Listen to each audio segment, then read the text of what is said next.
Jaun jūs mišką įgulę.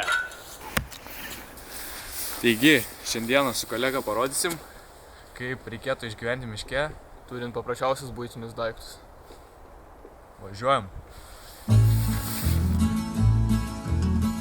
Lankoj pražydo dobilai, griežlės kardena neramiai. Kartoja šienpjovėms lyg ryto, kad pirmo šieno nesulytų, kad neišlytų iš žiedų.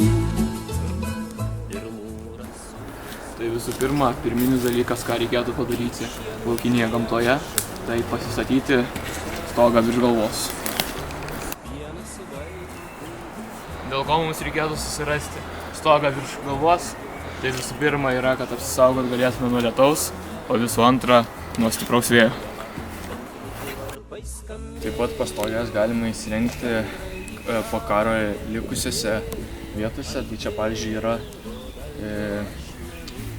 palikusios vietos po antro pasaulinio karo išsprogdinti tokie grioviai. Tai juos irgi galima panaudoti būstui. Tai čia galime pasidėti kilimėlį arba išsikloti šakom ir miegoti, o viršų sudėti su įvairiais virtuoliais, sudėti medžius ir ant jų uždėti šakas. Kryželį numaršė nuo klevo, tremti nusiųsti atvažiavo. Ant tėvo dangio ašmenų aušra žėrėdavo menu. Galandant lyg varpai skambėjo, gandrai į pradalgę lydėjo. Ant tėvo dangio ašmenų. Tai antras dalykas, ko reikėtų, tai kažkaip susišildyti, nes gamtoje greit galima sušalti, žiūrint, kurio paros metu jūs esat gamtoje ir žiūrint, kokiu sezonu. Tai reikėtų prieš einant į mišką arba esant avariniai situacijai kokiai, kad reikėtų išeiti į miškus, gyventi gamtoje ir panašiai, tai reikėtų turėti su savim ugnies užkūrimo kitą, kokį nors, tai daleiskim, čia įeina degtukai, greitai uždegamos medžiagos, titnagas, žiebtuvėlis ir panašiai. Bet daugelis gali šitų medžiagų neturėti, gali turėti kokį žiebtuvėlį arba degtukus. Tai aš jums parodysiu, kaip galima gamtoje susirasti greit degančių dalykų. Tai vienas iš dalykų, kuris labai gerai dega, yra eglių arba pušų sakai, o sakų daugiausiai yra toje medienoje, ypač šakelėse, kurios yra kuo arčiau šaknų. Tai šitos šakelės vadinasi fat wood. Jos dažniausiai jau yra sudžiūvusios, čia palei apačią. Galima rinkti nuo medžių, kurie yra nesenai nugriuvę ir panašiai. Ir geriausiai yra stambios šakelės. Tai antras degus dalykas yra beržo tošis.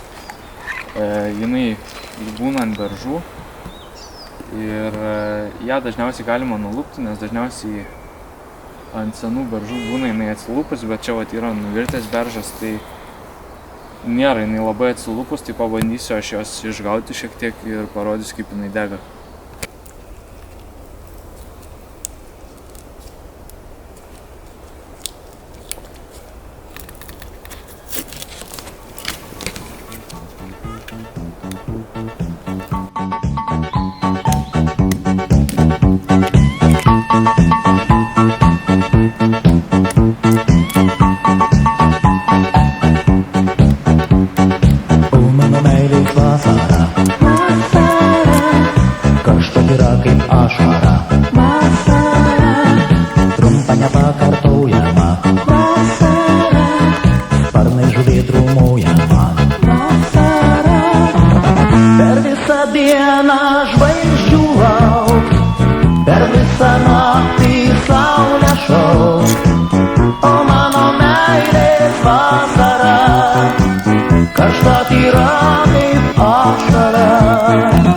O kas už ašarą tačiau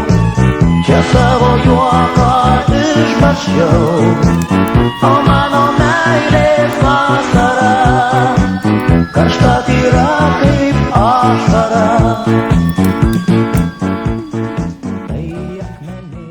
Taigi gamtoje dar galima mes šildyti išsivirus arbatos. Arbatą galima išsivirti iš įvairių medžių šakų. Geriausia tam būtų naudoti eglės arba pušies šakeles.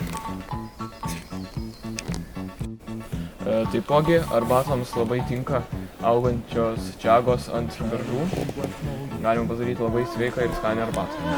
Siauram take sustojusi vasara ir vėl sušukuotoji vasara ir saulės išbučiuotoji vasara.